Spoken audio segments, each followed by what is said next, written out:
Locked out of your 2014-2021 Mini Cooper because of a dead key fob battery? Don't worry, you're not stranded. Your key fob contains a hidden mechanical key.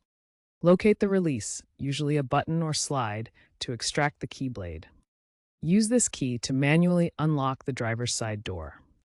Once inside, to start the engine, insert the entire key fob into the designated slot, often found near the gear shift or on the steering column. This allows you to start the car even with a dead battery, utilizing a proximity sensor to recognize the key. If issues persist and the immobilizer engages, consult a Mini dealer for reprogramming.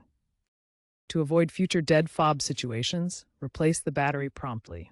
Mini recommends using a CR2032 lithium-ion battery for extended life, lasting 3 to 5 years. You can check your key fob battery status remotely using the Mini Connected app for compatible 2018 and newer models.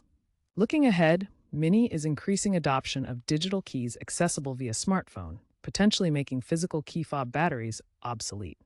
While mechanical backups will remain for security, consider exploring digital key options for your Mini. The automotive industry is trending towards keyless systems with biometric entry, but for now, understanding your fob's mechanical key is crucial.